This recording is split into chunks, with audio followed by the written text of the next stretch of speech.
একঘেয়ে ডিমের রেসিপি থেকে বেরিয়ে এসে আজ করলাম আফগানি শাহি এগ কারি। সত্যি কথা বলতে একদমই অন্যরকম স্বাদ খেতে। তোমরাও এইভাবে একবার বানিয়ে দেখতে পারো। বন্ধুরা, তোমরা এই রেসিপিটি কেমন লাগলো তোমাদের জানাতে কিন্তু ভুলো না। আর যারা আমার এই চ্যানেলে নতুন তারা কিন্তু অবশ্যই চ্যানেলটিকে ফলো করে দেবে। আর যারা ইউটিউব থেকে দেখছেন তারা চ্যানেলটিকে সাবস্ক্রাইব করে আমার পাশে থাকবেন। প্রথমে আমি কয়েকটা ডিম সেদ্ধ করে নিয়েছিলাম, তারপর একটু নুন আর হলুদ দিয়ে ভালো করে মাখিয়ে নিলাম। আর হলুদটা একটু বেশি করেই দিলাম যাতে ডিমটা ভাজার সময় সুন্দর একটা কালার আসে। আর এই রেসিপিটি করার সময় কিন্তু আমি কোনো রকম আর হলুদ ইউজ করব না। প্রথমে আমি কড়াইটাকে গরম করে নিলাম, এবার কিছুটা এখানে তেল দিয়ে নিয়ে এবারে এর মধ্যে ডিমগুলোকে দেব। দিয়ে আমি খুন্তি দিয়ে কিন্তু কনস্ট্যান্ট নেড়ে যাব। একভাবে থাকলে কিন্তু ডিমের একটা পাশ বেশি বেশি ভাজা হয়ে যায় আর চামড়াটা একদমই শক্ত হয়ে যায়। তার জন্য খুন্তি দিয়ে কিন্তু যতক্ষণ ভাজবো একটু নাড়তেই থাকবো, তাহলে কিন্তু ডিমটা শক্ত হয়ে যাবে না। ডিমটা ভালোভাবে ভাজা হয়ে গেলে এগুলোকে অন্য একটি পাত্রের মধ্যে তুলে নিলাম। দেখো আমি কতটা পরিমাণে ডিমটা ভেজেছি, কোনো ডিমের গায়ে কিন্তু ফোস্কা টাইপের পড়েনি। এই রকমভাবে কিন্তু ডিমটাকে ভাজতে হবে।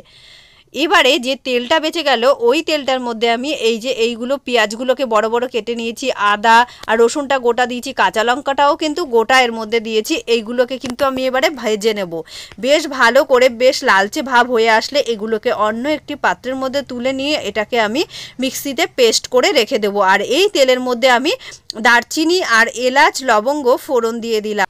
2-1 মিনিট ভালোভাবে ফোড়নটাকে ভাজতে দিতে হবে যাতে সুন্দর একটা গন্ধ আসে এর মধ্যে থেকে। এবারে এর মধ্যে আমি দিয়ে দিলাম সেই পেস্ট করে রাখা ওই মশলাটা, পেঁয়াজ রসুন আদার ওই মশলাটা এর মধ্যে অ্যাড করে দিলাম। এবার তেলের মধ্যে দিয়ে ভালো করে এটাকে কষিয়ে নিয়ে এবার এর মধ্যে কাজু বাদামের একটা পেস্ট রেডি করে রেখেছিলাম সেটা দিয়ে দিলাম। ভালো করে এর সঙ্গে মিশিয়ে দিলাম যতক্ষণ না তেল ছাড়ছে, কষিয়ে নিয়ে তারপর ফ্যাটানো টক দই এর মধ্যে অ্যাড করলাম।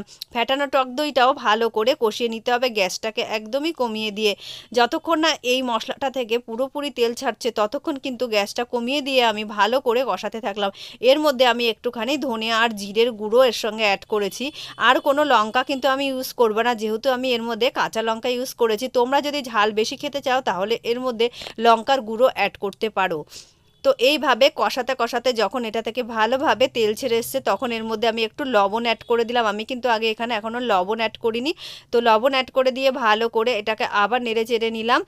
আরে আমি এর মধ্যে একটুখানি উষ্ণ গরম জল অ্যাড করে দেবো। জল কিন্তু খুব বেশি দেওয়া যাবে না, তাহলে কিন্তু এটা যে একটা গাঢ় গ্রেভি হয় সেটা কিন্তু হবে না। তো হাই ফ্লেমে গ্যাসটাকে বাড়িয়ে দিয়ে আমি ডিমগুলোকে এর মধ্যে ছেড়ে দিলাম। এবার খুব ভালোভাবে ফুটে উঠলে আর গ্রেভিটাও গাঢ় হয়ে গেলে ওপর থেকে কাসুরি মেথি আর একটুখানি চিনিও কিন্তু অ্যাড করতে হবে। এটা একটু মিষ্টি মিষ্টি ভাবও হবে। তোমরা চাইলে নামানোর আগে একটু ঘি দিতে পারো। তো রেসিপিটি এখানেই